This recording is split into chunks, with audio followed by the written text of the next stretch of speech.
Nós vamos relembrar então aqui um pouco da formação básica das cores, tá? Nós temos as primárias, secundárias e terciárias. As primárias são as que dão origem a todas as outras cores, por isso elas são as primárias. Amarelo, azul e vermelho.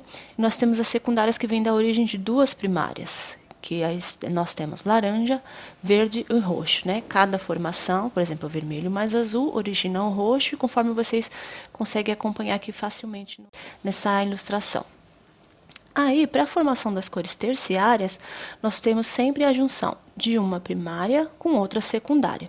Então, isso já amplia um pouco mais a nossa grade de cores, né?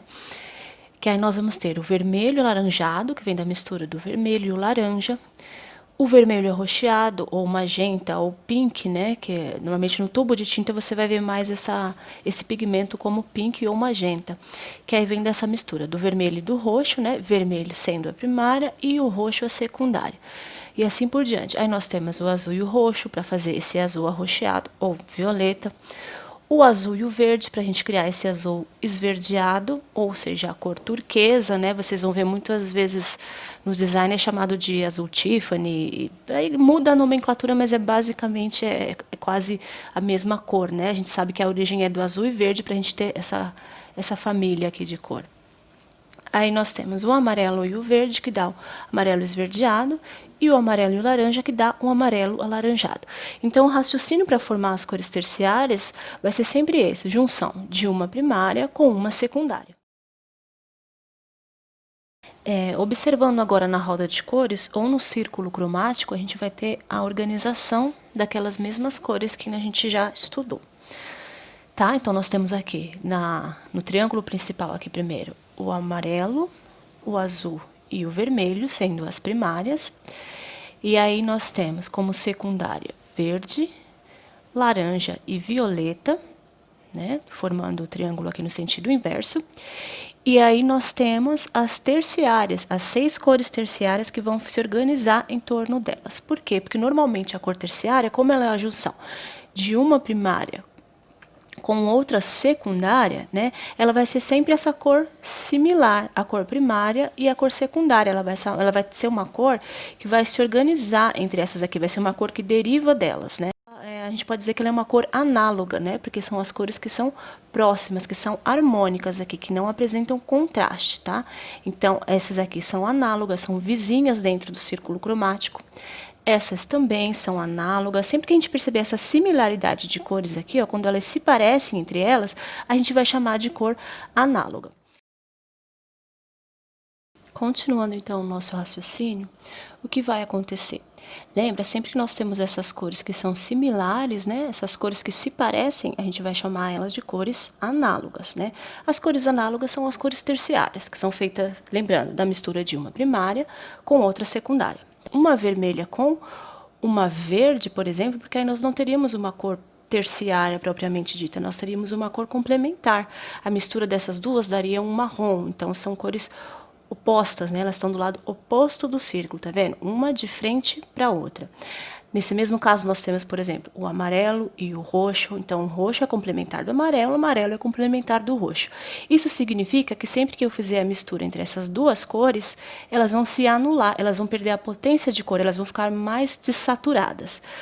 Vão ficar neutras, no caso, né?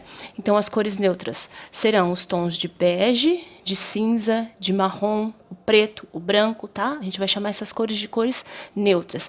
Sempre, então, que a gente precisar desaturar uma cor ou anular essa cor, neutralizar essa cor, a gente vai usar a cor que está oposta no círculo. Então, por exemplo, se eu quisesse usar o azul, eu queria, por exemplo, quero uma cor para anular o azul. Eu posso usar, por exemplo, aqui, o laranja, que está bem oposto aqui.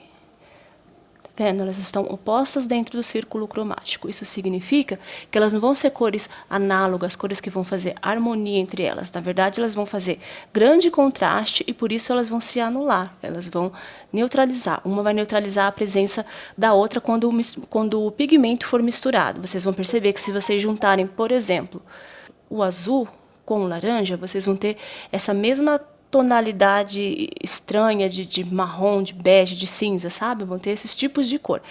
E aí, dependendo do quanto de pigmento vocês colocarem, se mais laranja, se mais azul, aí vocês vão alterando, vão temperando essa cor, tá? Mas é importante lembrar, sempre que precisar anular uma cor, sempre que precisar tirar a saturação da cor, torná-la mais cinzenta, mais bege, puxar para a tonalidade de bege, de marrom, vocês vão usar as cores complementares, tá? Então, do vermelho seria o verde, do amarelo seria o roxo, do azul seria o laranja e assim por diante. Aí você pode pensar, então se eu não tenho para consultar o círculo cromático, eu vou pensar no seguinte raciocínio.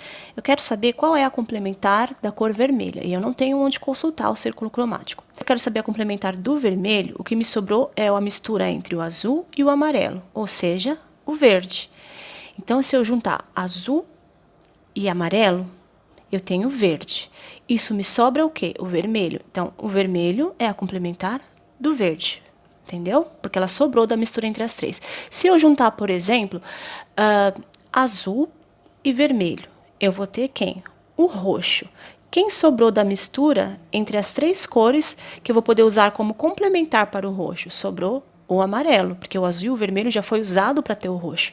Então, das três sobrou o amarelo. Amarelo é complementar do roxo, tá? Mais uma vez. Então, eu tenho as três primárias. Vou usar o amarelo e o vermelho, vou ter o resultado laranja. Então, quem vai ser a complementar do laranja? Quem sobrou dessa mistura aqui? O azul. Então, o azul é a complementar do laranja. Por quê? Eu já usei o amarelo e o vermelho para ter o laranja, me sobrou o azul. O azul, então, é a complementar do laranja. Entendeu? Então, na ausência de um círculo cromático, a gente pode sempre pensar nesse raciocínio. Nós temos as três primárias, quando a gente junta duas delas para formar uma cor secundária, a cor primária que sobrou vai ser a cor complementar ou oposta à cor que a gente formou, ok? Isso vai ficar mais fácil conforme a gente for usando na tinta, no pigmento, esse raciocínio começa até a ficar mais automático. E você não vai precisar, depois de um tempo, ficar toda hora consultando o círculo cromático. Isso começa a ficar mais claro na sua cabeça à medida que você pratica e usa, ok?